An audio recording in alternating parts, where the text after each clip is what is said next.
Oke, shalom millennials.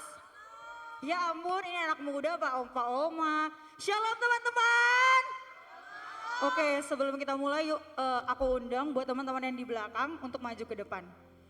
Penuhin dulu bagian depan ya teman-teman.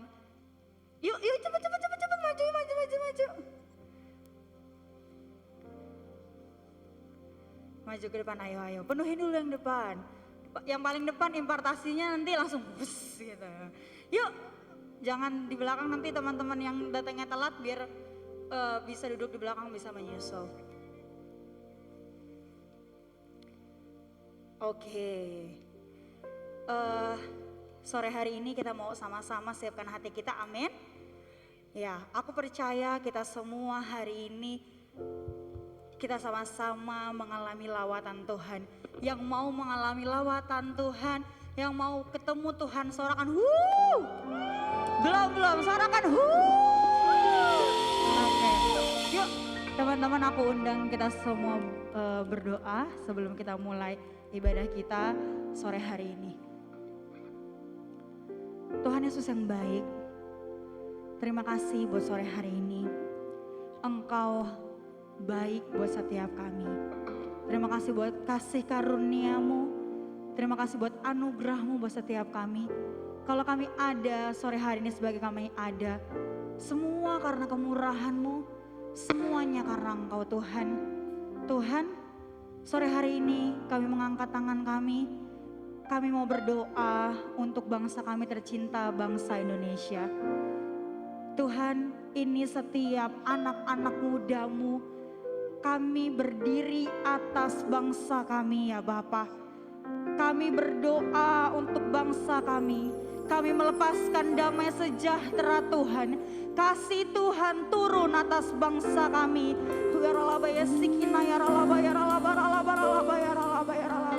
Lawatan Tuhan terjadi atas bangsa kami.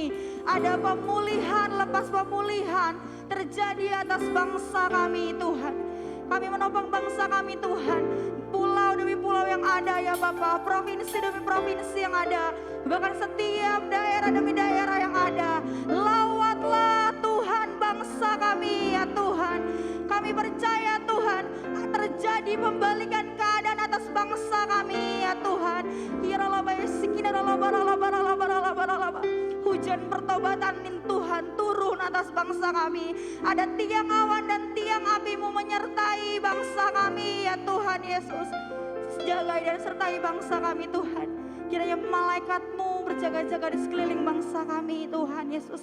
Kami percaya Tuhan ini waktunya Indonesia dipulihkan. Setiap Tuhan bidang-bidang yang ada. Ini waktunya Indonesia bangkit di dalam nama Tuhan Yesus Kristus Tuhan. Kami menopang Tuhan memimpin bangsa kami. Mulai dari Pak Presiden Jokowi beserta wakilnya Tuhan Yesus. Kami berdoa Tuhan. Kiranya Engkau memberkati setiap hamba-hamba-Mu. Bahkan turun Tuhan Yesus urapan-Mu. Buat setiap menteri-menteri yang ada, MPR, DPR, bahkan setiap pemerintahan di daerah-daerah Bapa. Roh Tuhan turun buat setiap pemimpin bangsa kami. Di dalam nama Tuhan Yesus Kristus. Hikmat marifat-Mu turun atas pemimpin bangsa kami. Biar setiap kebijakan, keputusan yang mereka ambil hanya berasal daripada-Mu saja ya Tuhan. Taruhkan isi hati-Mu, taruhkan apa mau-Mu Tuhan atas bangsa kami melalui setiap hamba-hamba-Mu ya Tuhan. Biar melalui setiap pemimpin bangsa kami Tuhan. Bangsa kami mengalami Engkau ya Tuhan Yesus. Terima kasih Tuhan Yesus, terima kasih. Kami juga menopang Tuhan Yesus buat setiap pemimpin rohani kami. Kami berdoa Tuhan buat Paniko Nutra Harjo beserta wakilnya. Kami berdoa buat Pak Budianto Totong beserta wakilnya. Kami juga berdoa Tuhan buat Pak Darmayanto Rawatan Tuhan Yesus beserta wakilnya. Kami berdoa menopang setiap bapak-bapak rohani kami ya Tuhan Yesus. Kiranya hikmat marifat Tuhan, urapan yang baru, minyak yang baru, anggur yang baru tercurah buat setiap mereka. Visi misi yang daripada Tuhan taruhkan lebih lagi buat setiap hamba-hamba-Mu. Biar melalui setiap hamba-hamba-Mu ya Tuhan. Banyak jiwa-jiwa dimenangkan untuk memuliakan nama-Mu ya Tuhan. Terima kasih Tuhan, terima kasih. Kau berkati kesehatan mereka, Kau berkati pekerjaan apapun yang berbuat Tuhan buat berhasil. Bahkan setiap keluarga mereka Tuhan yang ikut campur tangan ya Bapa. Sore hari ini kami berdoa buat generasi kami Tuhan. Kami mengangkat tangan kami buat generasi Yeremia. Kami minta belas kasihan Tuhan buat generasi Yeremia.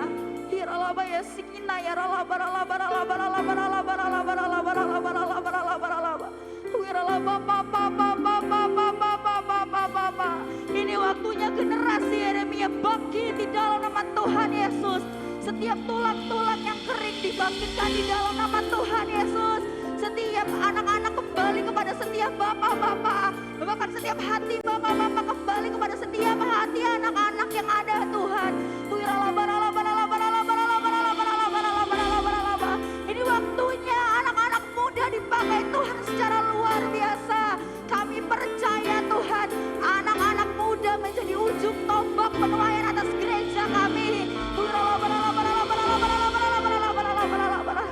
Tuhan, belas kasihan-Mu melawan setiap anak-anak muda, balut setiap hati mereka, pakai setiap mereka Tuhan. Engkau yang membalut setiap hati yang luka, menyembuhkan setiap mereka ya Bapa. Terima kasih Tuhan, terima kasih. Kami percaya Tuhan, anak-anak muda di gereja kami, bahkan di bangsa kami Tuhan, itu anak-anak muda yang cinta mati-matian sama Engkau. Anak-anak muda yang tidak kompromi dengan dosa. Anak-anak muda yang mau bergerak sesuai dengan apa mau-Mu ya Tuhan. Terima kasih Tuhan, terima kasih Roh Kudus. Terima kasih ya Tuhan, terima kasih ya Bapa. Terima kasih Tuhan.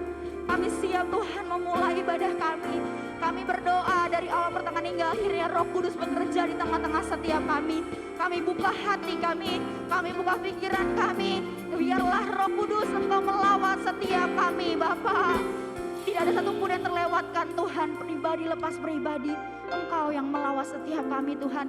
Terima kasih Tuhan, kami siap memuji, melompat, meninggikan nama-Mu. Hanya di dalam nama Tuhan Yesus Kristus. Haleluya, amin.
Yang percaya Tuhan kita adalah Tuhan yang hebat, katakan haleluya. Kita percaya kuasa iblis telah dikalahkan, amin.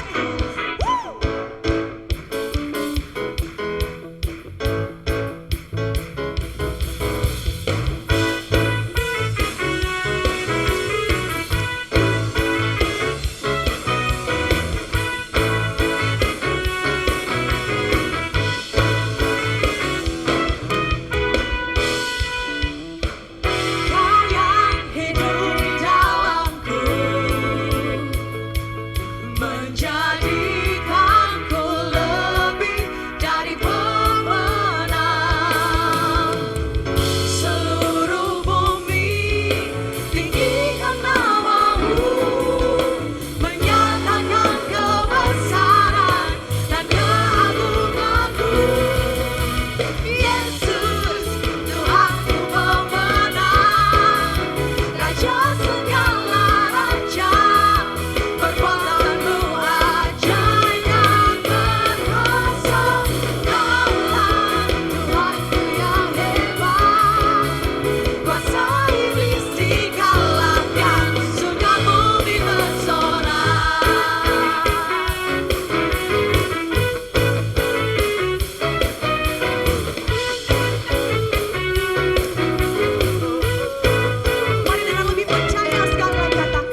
kasih Tuhan. Seberapa banyak yang ada di tempat ini rindu merasakan hadirat Tuhan hari ini, amin. Amin.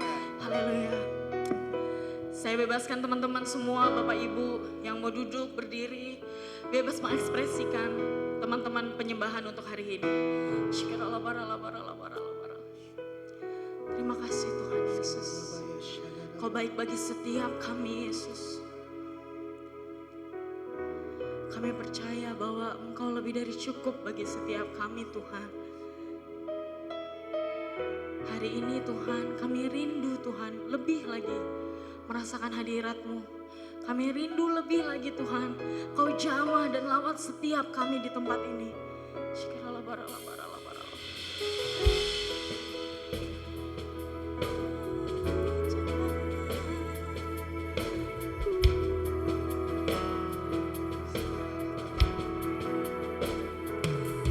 When the mountains fall and the sea turns round, but my words stand strong, says the Lord.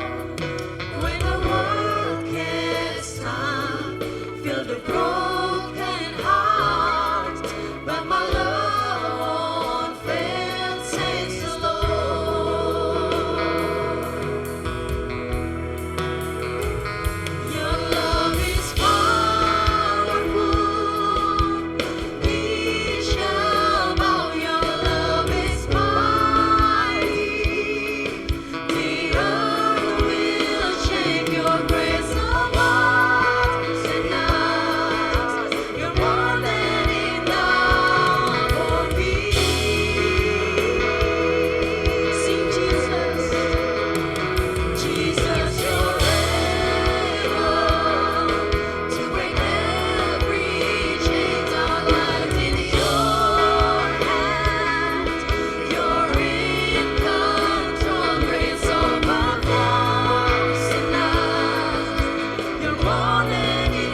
jiwa-jiwa.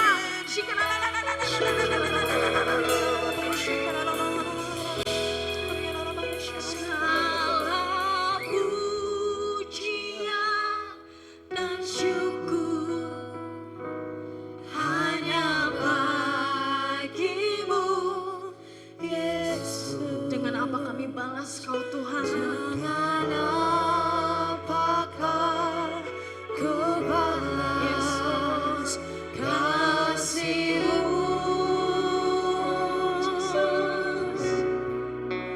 Segala hormat kemuliaan hanyalah yang bagimu. Ku sembah Yesus seumur hidupku. Katakan segala pujian, segala pujian dan syukur hanya bagimu, Yesus. Dengan apakah ku balas kasih-Mu? Segala hormat kemuliaan hanyalah yang bagimu. Ku sembah Yesus seumur hidupku. Segala pujian dan syukur hanya bagimu, Yesus. Dengan apakah ku balas kasih-Mu? Segala hormat kemuliaan hanyalah yang bagimu. Ku sembah Yesus seumur hidupku. Ku sembah Yesus seumur hidupku. Sekali lagi katakan, ku sembah Yesus seumur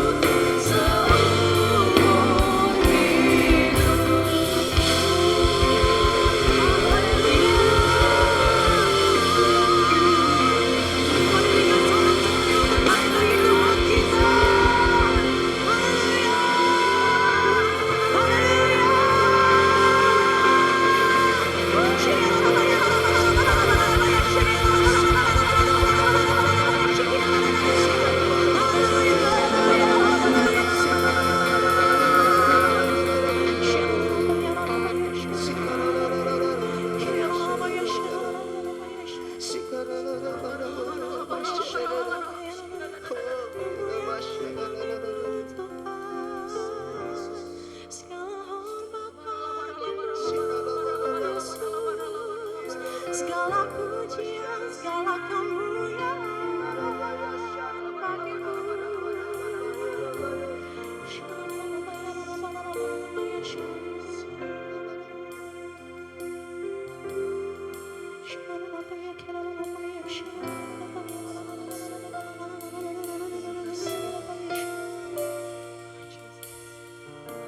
Kemuliaan-Mu datanglah penuhi tempat ini, bersemayam di tatamu, ya Allah mulia. Kerajaan-Mu datang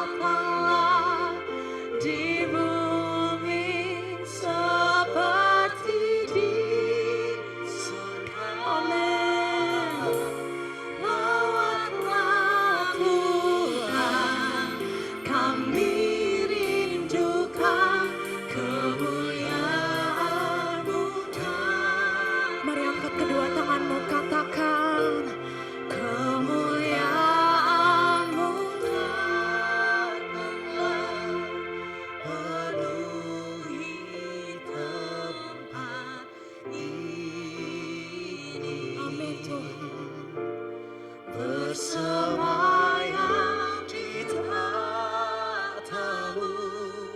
ya Allah. Kerajaanmu datanglah Tuhan, di bumi seperti di surga.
seperti Engkau Tuhan.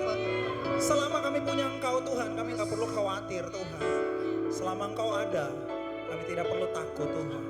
Dalam nama Tuhan Yesus, anak-anak muda, orang-orang yang ada di tempat ini yang berjiwa muda, dengan iman, dengan sukacita, dengan kuasa dan otoritas Tuhan, sama-sama katakan amin.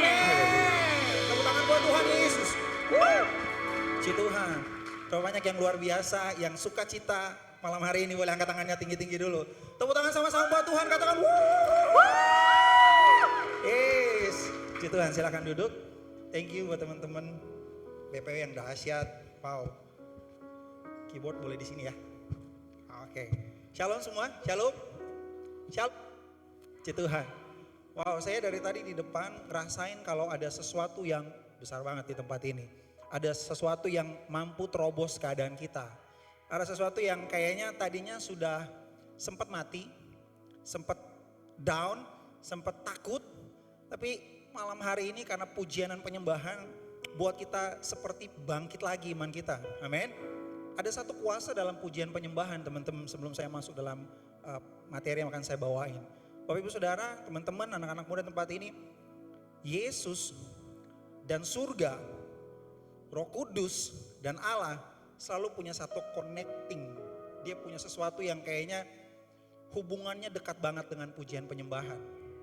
Di surga sana, dulunya ada 3 malaikat. Ada tugasnya berperang, melayani, dan yang satunya lagi penyembah. Satu ini yang terakhir yang saya sebutin, sudah gak ada di surga teman-teman. Dia mau jadi sama dengan Tuhan. Jadi singkat cerita, dia dibuang. So kenapa Tuhan mau datang capek-capek tinggalin takhta kudusnya? Jawabannya cuma satu. Karena dia nyari pemuji penyembah. Yang tadinya di surga ada, sekarang gak ada. Dan dia gak cari orang lain. Dia cari teman-teman. Tunjuk kanan kiri bilang, dia cari gue. Dia cari saya. Dia cari lu. Dia cari kamu. Tepuk tangan dulu buat Tuhan Yesus. Wow. Saya dapat materi malam hari ini.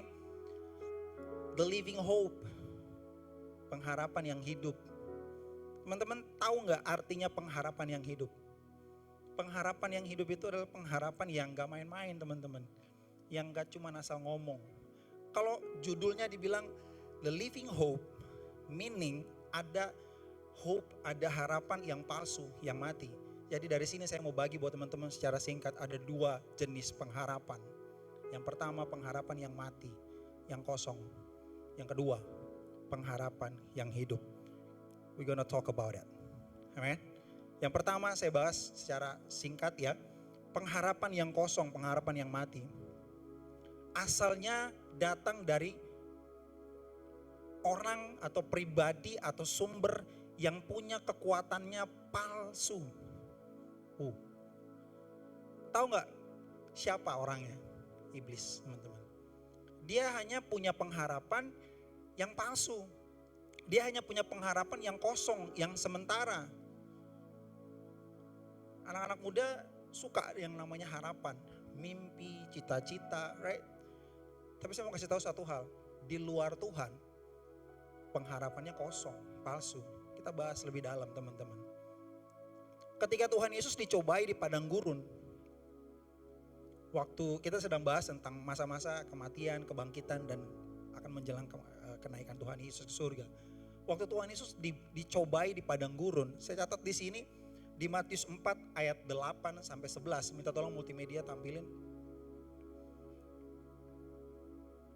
Matius 4 ayat 8 sampai 11. Ayat 8-nya berkata gini, dan iblis membawanya pula ke atas gunung yang sangat tinggi, garis bawahi yang sangat tinggi, dan memperlihatkan kepadanya semua kerajaan dunia dengan kemegahannya. Ayat 9. Dan berkata kepadanya, semua itu akan kuberikan kepadamu jika engkau sujud menyembahku, menyembah aku. Yang 10, maka berkatalah Yesus kepadanya, enyahlah iblis, sebab ada tertulis, saya suka sekali, engkau harus nyembah Tuhan Allahmu dan hanya kepada Dia sajalah engkau berbakti. Katakan amin. Berapa banyak yang ngerti 3 ayat ini? Yang sering baca 3 ayat ini? Ada yang sering baca ayat ini setiap hari, setiap tahun, setiap bulan. Mostly di antara kita baca ayat ini pada saat kejadiannya Tuhan Yesus sedang dalam keadaan mungkin mau disalibkan, menjelang Paskah, sesudah Paskah. Ayo kita ingat, kita remind lagi. Kita coba, saya percaya anak-anak muda tempat ini orang-orang yang kritis, orang yang sedang ada di tempat ini orang yang open mind, yang percaya kalau waktu baca sesuatu nggak cuma terima aja, tapi mau tilik, mau selidiki, right? Teman-teman gini, fakta-fakta tentang harapan yang palsu. Kita baca satu-satu. Yang pertama, harapan yang palsu atau kosong itu adanya di tempat yang sangat tinggi. Ayat 8 tadi bilang gini, dan iblis membawanya pula ke atas gunung yang sangat tinggi. So harapan yang palsu adanya di tempat yang sangat tinggi. Tapi jangan salah ngerti. Tempat yang sangat tinggi itu bicara tentang sombong. Tempat yang sangat tinggi itu bicara tentang kita ngerasa gini, tanpa Tuhan saya bisa capai semua yang saya punya. Tempat yang tinggi itu bicara tentang I don't need God. Oh Yesus, entar dulu, ini bukan bagian lo, nanti aja. Tunggu bentar lagi. Masih kuat nih, kaki gue masih bisa jalan. Kaki saya masih kuat lari, tangan gue masih siap, masih kuat. Tenaga gue masih ada. Saya masih punya semua yang saya butuhkan untuk fight sendirian. Itu tempat yang tinggi teman-teman. Kita baca di ayat yang 8 tadi. Dibilang gini tadi, sekali lagi saya ingatkan. Dan iblis membawanya pula ke atas gunung yang sangat tinggi. So hati-hati anak-anak muda ketika kita ada merasa bahwa kita saat ini ada di tempat yang tinggi. Hati-hati kalau kita sedang gantung harapan kita, mimpi kita, masa depan kita, passion kita, usaha kita, sekolah kita, masa depan kita, relationship kita, apapun itu di tempat yang terlalu tinggi dari kekuatan kita, dengan kekuatan kita, di dalam kekuatan kita sendiri teman-teman. Yang kedua, harapan palsu atau kosong selalu berbicara tentang materi dan semua yang kasat mata. Terkenal, being famous, right?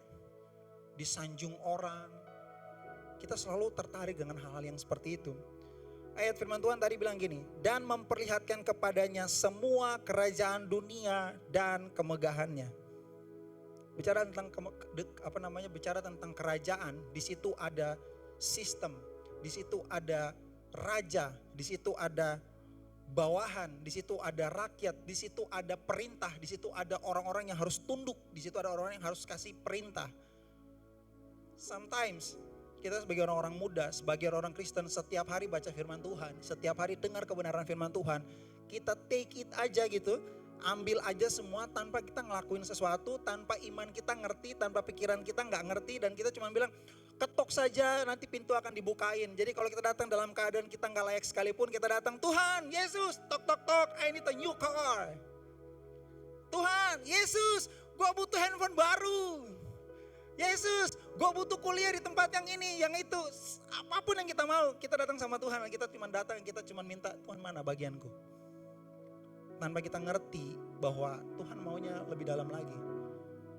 Kenapa kita mesti minta sesuatu yang besar? Karena dengan mobil yang hebat itu, mobil yang bagus itu, saya akan jadi orang yang keren di mata pergaulan saya. Karena kalau saya punya handphone yang paling baru, maka saya akan dibilang orang yang mampu. Kalau saya punya sesuatu yang kuliah di tempat yang bagus, orang bilang, wih hebat, pinter, orang kaya, bokap nyokap lu, wah lu anak sultan. Wow, kita ketemu bestie, kita ketemu teman-teman tongkrongan kita, oh dengan gampang ngomong, kuliah di mana lu? Tinggal di mana lu? Saya juga pernah ngerasain itu teman-teman. Dan hampir-hampir aja saya tenggelam di situ. Ternyata ini yang iblis janjikan buat Tuhan. Saya geleng-geleng kepala, ternyata Tuhan tuh dahsyat. Dia ngingetin saya tentang hal seperti ini. Kita masih baca di ayat yang ke-8. Dan iblis membawanya pula ke atas gunung yang sangat tinggi dan memperlihatkan kepadanya semua kerajaan dunia dengan kemegahannya. Ayat yang 9, di poin yang berikutnya berkata gini. Harapan yang palsu memiliki syarat dan ketentuan. Punya term and condition. Harapan yang palsu punya term and condition. Punya ketentuan, punya syarat, gak ada yang cuma-cuma. Buka di ayat 9. Dan berkata kepadanya, semua itu akan kuberikan kepadamu. Lihat, setelah koma gini. Jika engkau sujud menyembah aku. Kedengarannya baik. Kedengarannya biasa aja, itu alkitabiah. Tapi ini gak benar. Yesus waktu dia datang dalam hidup kita, dia gak pernah bilang gini, kalau engkau mau diberkati, sembah aku. No. Right? Tuhan gak pernah ngomong gitu teman-teman. Bahkan ketika kita dalam keadaan berdosa sekalipun hari ini, kita tetap berharga dan nilai kita lebih berharga dari nyawa Tuhan. Nyawanya sendiri dan tahtanya. Gak ada syarat teman-teman. Sampai detik terakhir dia di kayu salib. Dia gak ada satu syarat pun teman-teman. Setuju dengan saya? Yang setuju katakan amin. Wow. Jika engkau sujud menyembah aku. Iblis bilang gitu buat Tuhan Yesus. Saya lihat di sini ada satu kekurang ajaran. Gak punya otak ini iblis teman-teman. Dia yang tadinya diusir dari surga, dibuang ke bumi, nawarin apa yang dia punya di bumi untuk Yesus. Bro, lu kalau nyembah gue, kamu kalau nyembah saya, kok kasih lu mobil baru. Padahal ini orang yang punya, yang ditawarin, dia yang produksi mobil itu teman-teman. Terlalu, wow, saya gak punya kata yang saya bilang buat iblis ini. Tapi Yesus, dia dengan otoritas teman-teman, dengar baik nih. Yang berikut yang keempat, harapan palsu yang kosong dapat dipatahkan dengan kuasa yang ada di dalam kita. Dan otoritas yang berasal daripada Tuhan Allah.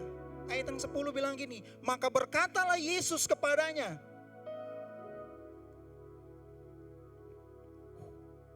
Enyalah iblis. Teman-teman, waktu Tuhan Yesus bilang gini, kuasa yang ada padaku ada padamu teman-teman. Teman-teman datang ngomong waktu keadaan teman-teman tidak baik.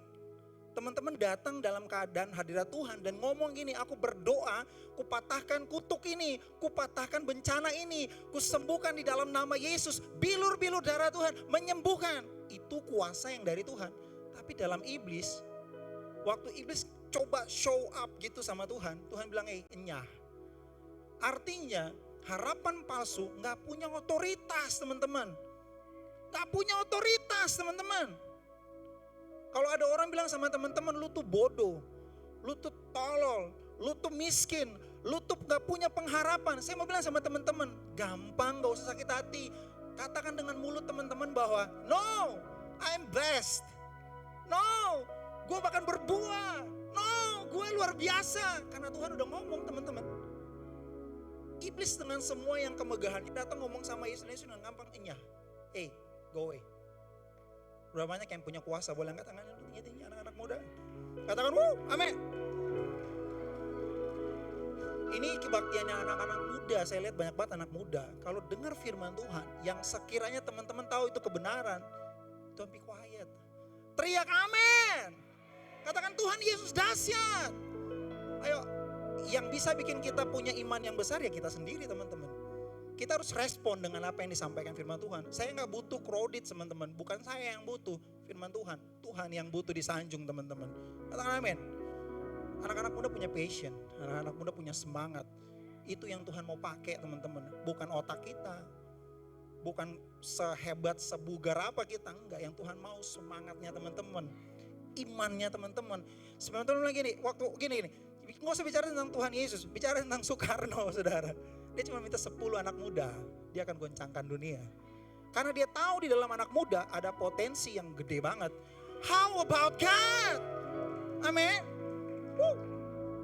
Teman-teman, jadi yang saya tangkap dari apa yang saya sampaikan tadi, bahwa harapan yang palsu tidak dapat membuat kita menemukan kepastian. Anak-anak muda butuh kepastian, amin. Kalau lagi dideketin sama seseorang, ini pasti gak nih? Kalau lagi interview butuh yang pasti-pasti aja, men. Pasti bisa gaji gua gede, pasti kasih gua masa depan panjang, ya. Pasti lolos probation, pasti bisa, pasti dan pasti. Kita butuh itu teman-teman. Sayangnya di gunung yang tinggi tadi, yang kita bangun dengan kemampuan kita, gak punya kepastiannya. Adanya di dalam Yesus. Katakan, amin. Yang kedua, pengharapan yang hidup. Pengharapan yang hidup berasal dari pribadi yang memiliki otoritas yang nyata, teman-teman. Sekali lagi saya bilang, pengharapan yang hidup berasal dari pribadi yang memiliki otoritas yang nyata, teman-teman. Firman Tuhan bilang gini, firman-Nya hidup. Yesusnya mati, tapi bangkit. Kita pernah gagal, amin. Jadi orang itu gak mungkin gak pernah gagal. Kegagalan itu manusiawi. Sekali lagi, kegagalan itu manusiawi. Tapi hidup dalam kegagalan itu yang salah. Dan Yesus gak set up hidup kita untuk hidup dalam kegagalan, teman-teman. Dia pengharapan yang hidup, teman-teman. Katakan amin. Kita buka sama-sama yuk. Yang pertama, saya mau bilang gini. Pada saat Yesus mati, saya waktu saya bilang dapat tema pengharapan yang hidup, saya sempat ingat bahwa ternyata Yesus tuh pernah mati. Yesus tuh sempat mati, teman-teman. Ingat nggak? Dia pernah disalib, dia pernah mati. Ada dua kata yang Tuhan buat pada saat yang Tuhan ucapkan pada saat dia di kayu salib, yang bikin seakan-akan iblis gede kepala. Yang pertama, Eli, Eli, lama sabachthani. Dia bukan lagi panggil Eli teman kita, bukan. Dia lagi panggil bapaknya. Bapaknya sedang ninggalin dia. Di sini iblis pikir, gue bakal menang nih. Iblis bilang gitu, teman-teman. Iblis berpikir dia bakal menang. Sebab Yesus sudah nanya-nanya, Bapa, Allah, Rajaku, penolongku, engkau di mana? Aku sendirian ini sekarang. Saya mau kasih tahu satu hal buat teman-teman. Kenapa Allah ninggalin Yesus pada saat itu? Karena waktu Yesus di kayu salib, dia sedang dipenuhi dosa manusia. Dia sedang nanggung, dia sedang pakai dosa-dosanya saya dan teman-teman. That's why Tuhan Allah gak bisa ngerusakin hukum yang dia buat sendiri. Tuhan bilang gini, terang dan gelap tidak bisa bersatu, right? Allah gak bisa bersekutu dengan Yesus hari itu. Karena hari itu Yesus sedang ada ditutupi dosa kita. Jadi Yesus ditinggalin Allah. Secara pegangan tangan, secara pelukan, secara nyata, Tuhan gak bisa, Allah gak bisa sertai Yesus hari itu. Gak bisa. Tapi satu hal yang pasti, matanya tidak pernah lepas dari Yesus.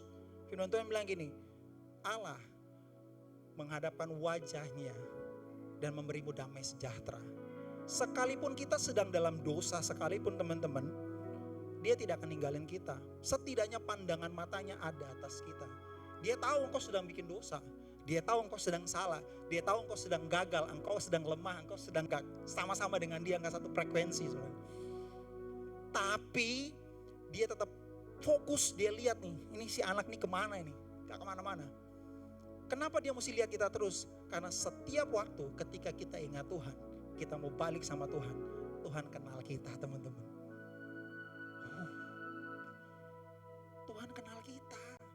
Oh itu si Anton, itu si Dani, itu si Oci, itu si Markus, itu si Muhammad, sekalipun saudara kalau nama Muhammad oke lah, dia tetap kenal, oh ini dia.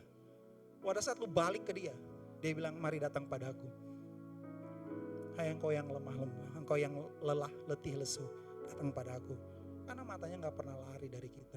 Yang kedua, pada waktu dia berkata, it is finished.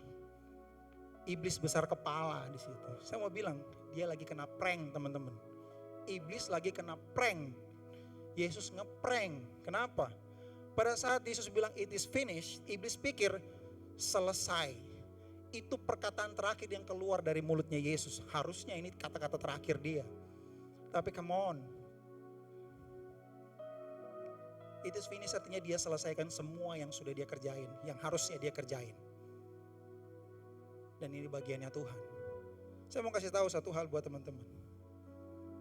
Waktu Yesus mati, kira-kira jam 3 sore. Ada setidaknya 10, tapi saya mau sebut 4 aja peristiwa yang terjadi. Supaya kita tahu kenapa kita punya pengharapan dalam Yesus yang hidup itu.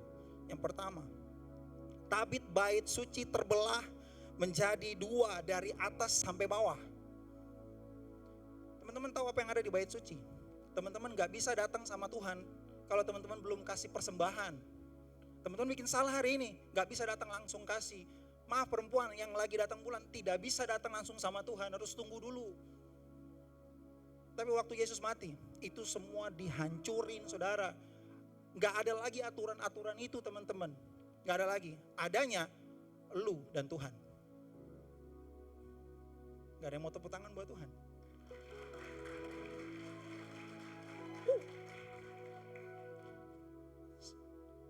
Saya gak pernah ketemu orang yang kayak gini, Yesus yang kayak gini. Saya punya teman-teman banyak, agamanya beda-beda.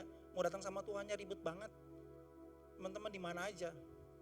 Mau di kamar mandi jadi, mau di rumah sakit jadi, mau lagi itu jadi, mau jadi lagi itu jadi. Apa aja. Yesus bilang, it is finished. Udah selesai urusannya sama aturan-aturan itu teman-teman. Yang kedua peristiwanya, terjadi gempa bumi teman-teman. Kenapa saya notice ini? Karena firman Tuhan bilang gini, selain kerajaan surga, semuanya dapat digoncangkan teman-teman. Jadi kalau kita hidup tidak di dalam hadirat Tuhan, di dalam kerajaan surga saudara, kita bisa digoncang. Kalau teman-teman hidup dalam jadi warga negara bumi, warga negara dunia saja teman-teman, tanpa Tuhan siap-siap digoncang. Tetapi di dalam Yesus kita gak bakal bisa digoncang. Mungkin orang dunia sedang merancangkan sesuatu yang jelek buat teman-teman, tapi say sorry nih, kebenarannya adalah lu gak bisa digoncangkan.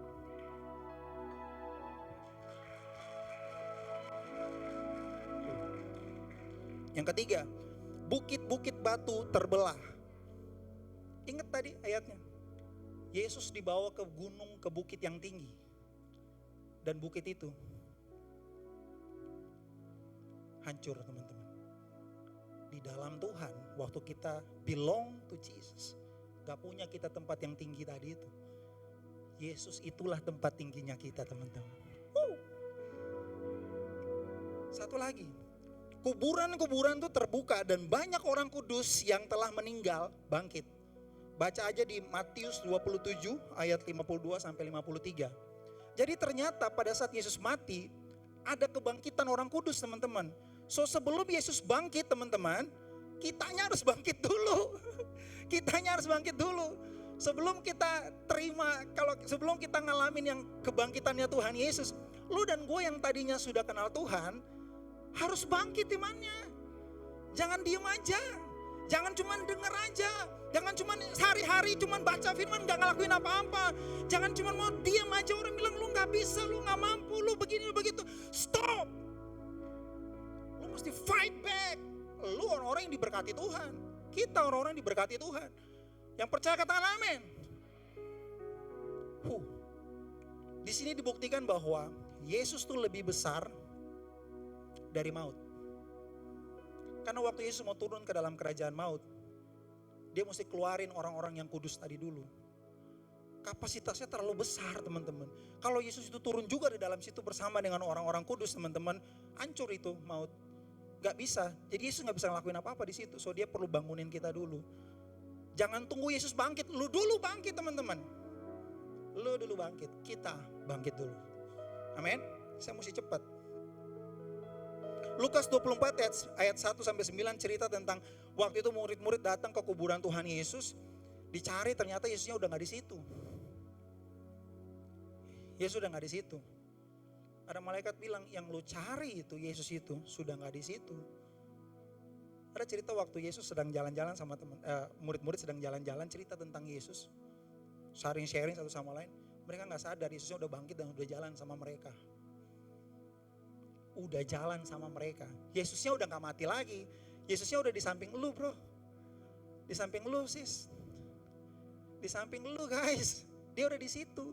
Kalau lu lagi jalan lu ngarepin sesuatu yang gak mampu lu hadapin, don't be worried. Yesus walk with you. Dia sedang jalan bersama dengan lu. Yesus memegangmu dengan tangan kananmu. Yesus memberiku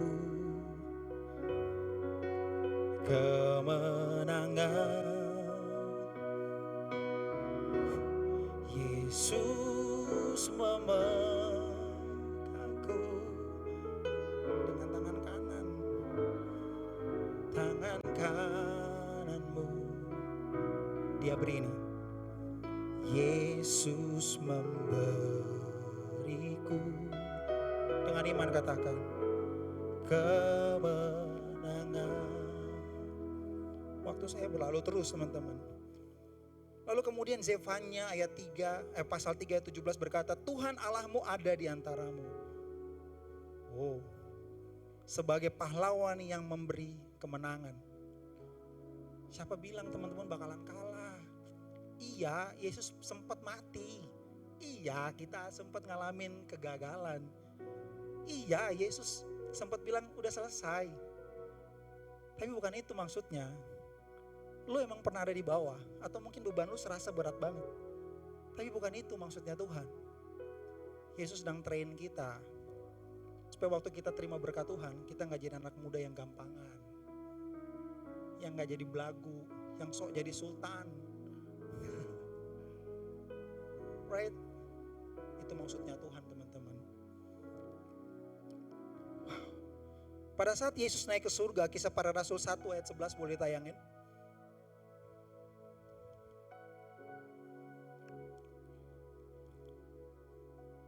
Saya mau dengar anak-anak muda baca dengan kencang. 1, 2, 3. Dan berkata kepada mereka, anak-anak muda, hey halo. Katakan ayo baca sama-sama. 1, 2, 3. Dan berkata kepada mereka, hai orang-orang Galilea, mengapakah kamu berdiri melihat ke langit? Yesus ini yang terangkat ke surga meninggalkan kamu akan kembali dengan cara yang sama seperti kamu melihat dia naik ke surga.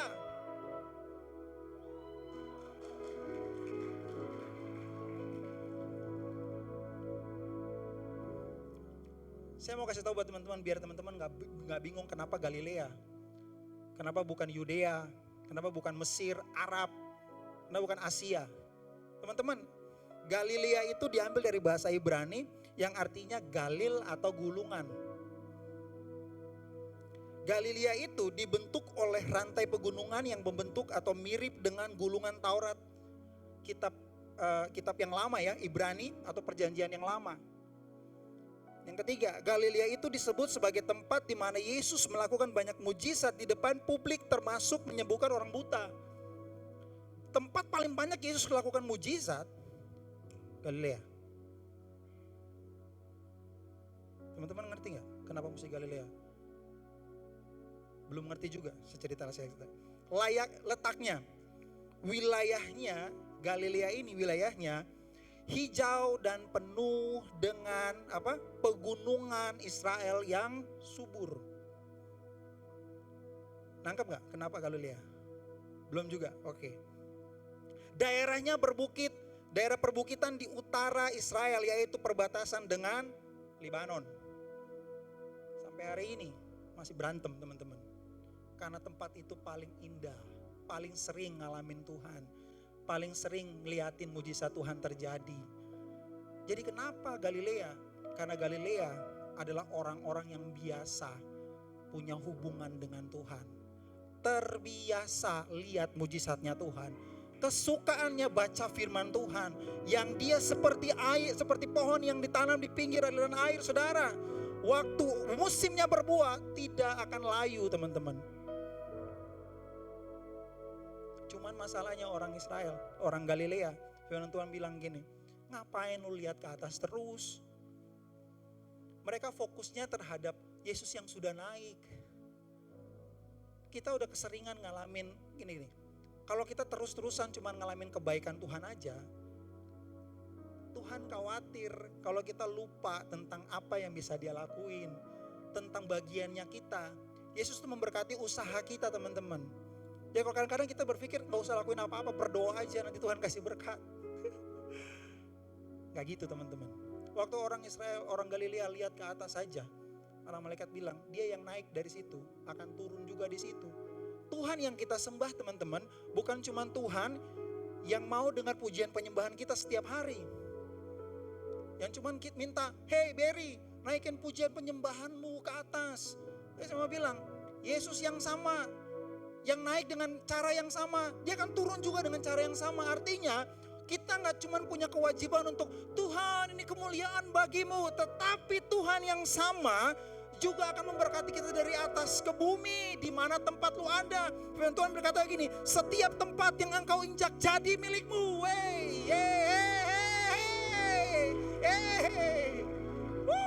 Diberkatilah bakul adonanmu, kata Tuhan, anak-anak muda. Jangan seorang pun menganggap engkau rendah karena engkau muda, right? Itu kata Tuhan. Dan kita jadi kepala bukan ekor. Itu kata Tuhan. Jadi bukan cuma kita nyembah Tuhan aja, Tuhan juga tahu caranya memberkati lu dan gue. Tutup matamu, bilang Tuhan, apa yang aku minta itu mau saya mau terima. Why? Kenapa Galilea? Karena dia punya hubungan baik, dia kenal Tuhannya. Amin. Wow, saya dikasih waktu sedikit lagi, thank you. So makna dari orang Galilea adalah mereka sudah melihat banyak mujizat terjadi di kota mereka dengan mata kepala mereka sendiri. Mereka menikmati berkat Tuhan secara jasmani. Mereka punya pegunungan, mereka punya lembah yang subur. Ada yang tahu kenikmatan lain daripada itu? Kekayaan lain daripada itu? Kehebatan Allah lain? Dia berkati kita secara jasmani, juga rohani. Siapa namanya? Siapa namanya? Lagi? Lebih kencang. Tangan buat dia yuk. Boleh diri bersama sama-sama yuk. Boleh berdiri bersama yuk. Saya boleh undang pemusik, tim vokal. Ingatlah bahwa Allah yang kita sembah itu dia hidup, teman-teman. Itulah kenapa temanya hari ini Living Hope. Karena kita punya Allah yang hidup. Dia gak mati, teman-teman. Kalau orang, teman-teman, siapapun di antara kita hari ini sedang ngalamin sesuatu yang kelihatannya sulit banget, adanya cuman jebakan maut aja. Tapi saya mau bilang, Yesusnya hidup. Yesusnya hidup. Masalah itu Tuhan prank, iblis dia prank. Dia gak main-main dengan hidup teman-teman. Sekalipun kita sedang ada di dalam kegagalan, sekali lagi saya bilang, sekalipun kita sedang ada di dalam kegagalan, kita sedang hidup dengan dosa yang nutupin kita, Yesus emang gak bisa pegang kita hari itu, karena kita penuh dengan dosa. Tapi matanya gak pernah lepas dari teman-teman. Emangnya teman-teman cuma mau dilihat aja? Mau dilihat aja. Jangan dianggurin Tuhannya. Samperin. Kemudian Tuhan bilang gini, mendekatlah kepada aku, maka aku akan mendekat kepadamu.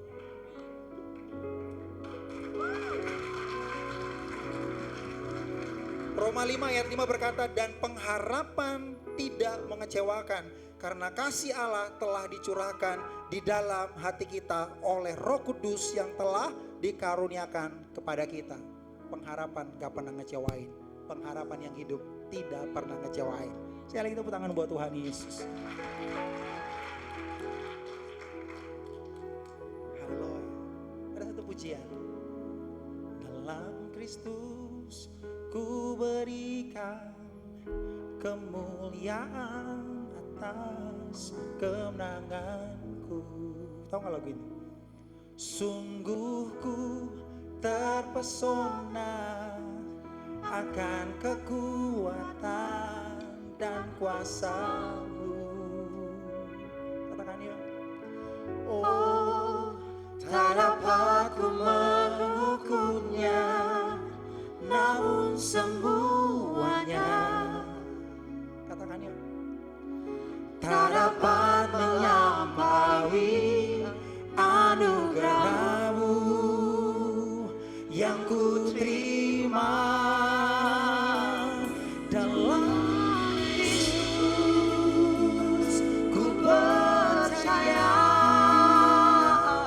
ada kemuliaan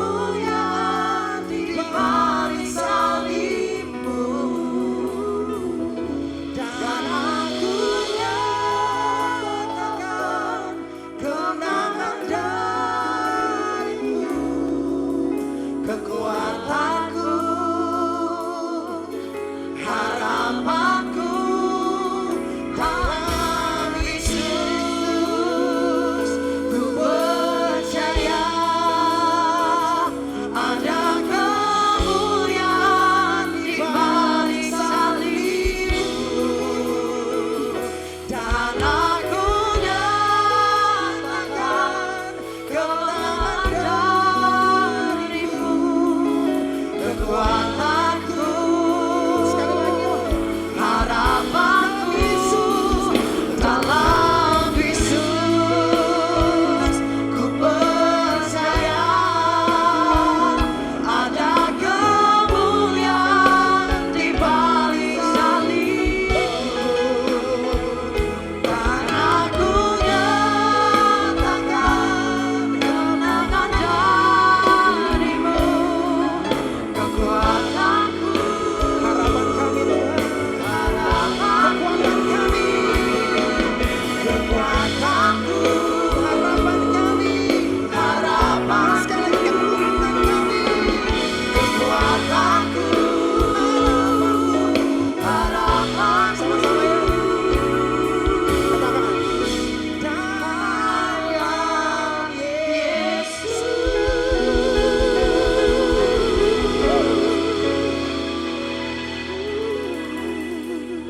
Kami punya pengharapan yang hidup dalam Tuhan.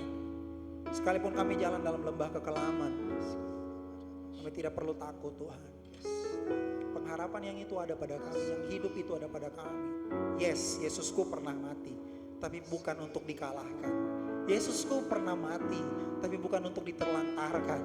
Yesusku mati untuk merestorasi hidup saya. Yesusku mati supaya waktu aku datang ketemu dengan maut, maut bilang, dia gak punya tempat di sini, adanya di hidup di Yesus. Terima kasih Tuhan Yesus. Anak-anak muda ini bangga punya Engkau Tuhan.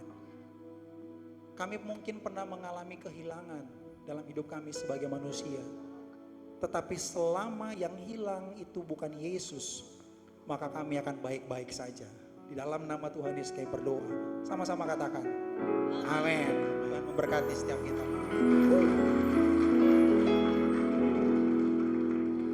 Puji nama Tuhan, teman-teman, Bapak Ibu semuanya dipersilakan untuk duduk kembali. Sebentar kita akan memberikan persembahan. Mari teman-teman dipersilakan untuk mempersiapkan persembahan yang terbaik untuk Tuhan. Mari sebelum kita memberikan persembahan, kita akan bersama-sama berdoa. Terima kasih Bapak, terima kasih untuk malam yang indah ini ya Bapak. Untuk hadirat-Mu yang luar biasa Tuhan dapat kami rasakan di tempat ini ya Bapak. Terima kasih juga untuk firman-Mu ya Bapak yang telah Kau sampaikan melalui hamba-Mu Tuhan. Biarlah Tuhan apa yang disampaikan Tuhan dapat ada di dalam hati kami ya Bapak. Dapat kami lakukan Tuhan dalam kehidupan kami. Terima kasih Bapak, terima kasih Tuhan. Dan sebentar kami juga akan memberikan persembahan Tuhan yang terbaik bagi nama-Mu ya Bapak. Tuhan Kau yang berkati Tuhan persembahan kami ini ya Bapak. Biarlah persembahan kami dapat menjadi alat Tuhan untuk memperluas kerajaan-Mu di muka bumi ini ya Bapak. Biarlah persembahan kami dapat menjadi berkat Tuhan bagi semua yang membutuhkan. Terima kasih Bapak, terima kasih Engkau juga yang berkati setiap yang memberi Tuhan, Kau kembalikan berlipat-lipat kali ganda. Di dalam nama Tuhan Yesus Kristus kami telah berdoa dan mengucap syukur. Semua teman-teman yang siap memberi sama-sama kita katakan amin. Untuk kantong persembahan dapat dijalankan. Teman-teman selamat memberi.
percaya Tuhan.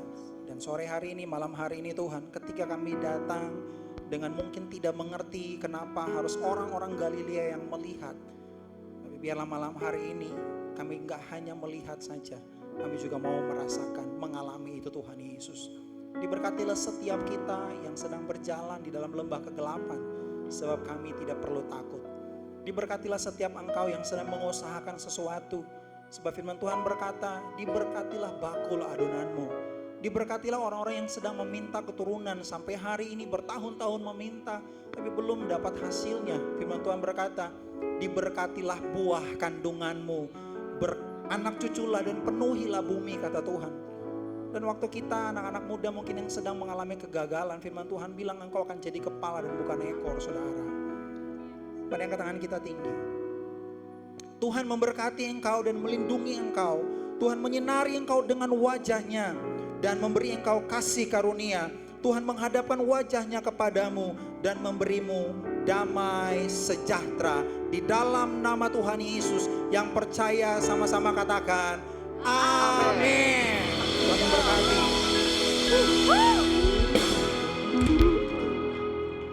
Teman-teman dipersilakan duduk kembali.